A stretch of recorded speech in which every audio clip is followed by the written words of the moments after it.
پھر آپ لڑکے لڑکیاں اکٹھے پڑھتے ہو، تو اس میں اپنی نظروں کی حفاظت کرو۔ ہماری ایک باؤنڈری لائن ہے، ہماری زندگی گزارنے کی بنیادیں ہیں، اس میں مرد اور عورت میں فاصلہ ہے۔ اس فاصلے کو جو مٹائے گا وہ اپنے معاشرے کو بے حیائی کے سپرد کر دے گا۔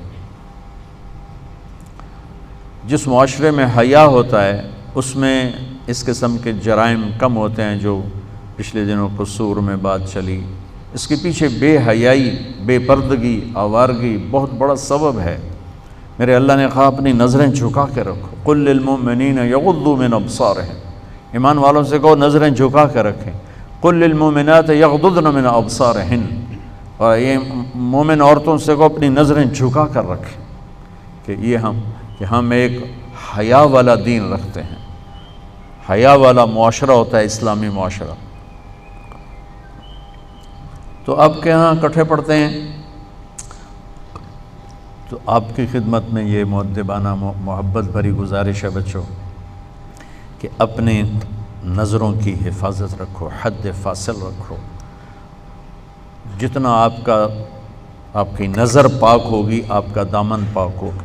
جب نظریں بے باک ہوتی ہیں تو انسان بے حیائی کی طرف چلتا ہے، اور اللہ نے جو پہلی قوموں کو تباہ و برباد کیا اس میں سب سے زیادہ لوط علیہ السلام کی قوم پہ عذاب کٹھے مارے، پتھروں کی بارش، اور اوپر نام لگے ہوئے، اور نوکیلے پتھر، اور زمین میں زلزلہ۔ پہلے زلزلہ، جب تھوڑا سا زلزلہ آیا تو ہم سارے پریشان ہو گئے، تو خوفناک زلزلہ، اور پھر اس کے بعد اس کو اکھاڑا اور اوپر جا کر یوں زمین پہ مارا، اوپر والا نیچے، نیچے والا اوپر کر دیا، چہرے مسخ کر دیے، اور ایک گندے پانی میں ان کی لاشوں کو ڈبو دیا۔ ان کا جو جرم تھا وہ بے حیائی تھا۔ لوط علیہ السلام کی قوم بے حیا ہوئی، اس بے حیائی پر اللہ نے سب سے زیادہ عذاب کے کوڑے برسائے۔ دنیا کا سب سے بڑا مجرم میری نظر میں فرعون ہے، جیسے کہ میں خدا ہوں، میں خدا ہوں۔ دنیا میں کسی انسان نے یہ نہیں کہا میں خدا ہوں سوائے فرعون کے۔ اللہ نے وہ اٹھا کر ڈال دیا پانی میں، لیکن لوط علیہ السلام کی قوم پہ 4-5 عذاب کٹھے اللہ نے ٹھک ٹھک ٹھک ٹھک ٹھک ٹھک کر کے برسائے، بے حیا تھے۔ اور معاشرہ بے حیا اس وقت ہوتا ہے جب اس کی پابندیاں ختم ہو جائیں، اس کی حدود حد بندی ختم ہو جائے۔ ہمارا میڈیا بے حیا ہے، ہمارے یہ تاجروں نے جو اپنا سودا بیچنے کے لیے لڑکیوں کو بل بورڈز پہ چڑھا دیا ہے، پیسے کے پیچھے اپنے تجوریاں بھرنے کی خاطر ہماری نسل کو بے حیائی کی طرف بھیج دیا ہے۔ یہ سب سے پہلے پکڑے جائیں، تب جا کر ان مجرموں کی جا کے سرکوبی ہوگی۔ پہلے وہ دروازے بند کیے جائیں جس سے بے حیائی آ رہی ہے، جس سے فحاشی آ رہی ہے، اور جس سے بے راہ روی آ رہی ہے۔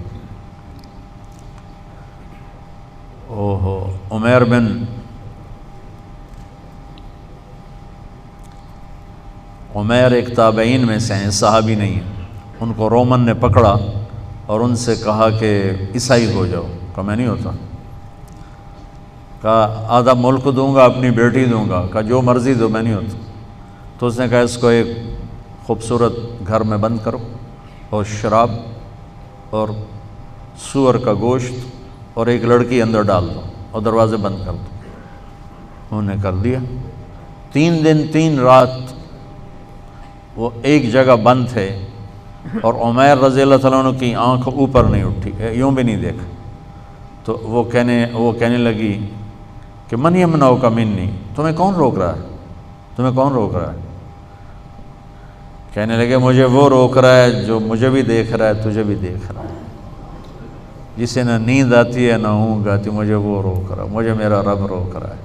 انہوں نے کہا تیرے جیسے پاک دامن کو قتل نہیں ہونے دوں گی، میں تیرا ہیلا کروں گی۔ تو وہ جس کو بھیجا تھا گمراہ کرنے کے لیے وہ ایمان لے آئی، اور اس نے ایک رات کو آ کر اس کو نکالا اور اس کو پیسے بھی دیے، کھانا بھی دیا، کہا یہ راستہ ہے اور یہ ستارہ ہے، اس ستارے کو اپنے سیدھے کندھے کے ساتھ رکھ کے چلتے رہنا، تو تم عراق ایک نہ ایک دن پہنچ جاؤ گے۔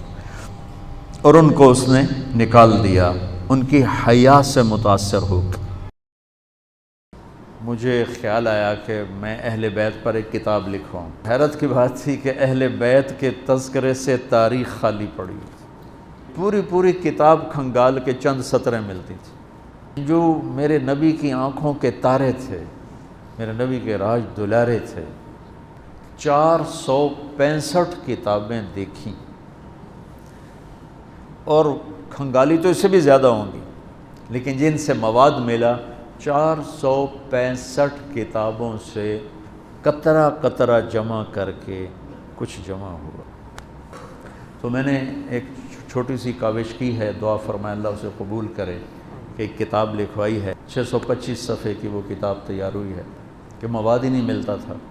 میں کہا شاید جب اللہ مجھے بلائے تو میں اللہ اس کے رسول کو یہ تحفہ پیش کروں کہ آپ کی اولاد کے لیے میں یہ نذرانہ لایا ہوں، اور تو میرے پاس کچھ ہے نہیں، آپ کے در کا مراسی بن کے مرنا چاہتا ہوں، آپ کی اولاد کے تذکرے کرتے کرتے مرنا چاہتا ہوں، ان کی محبت اور عشق میں مرنا چاہتا ہوں۔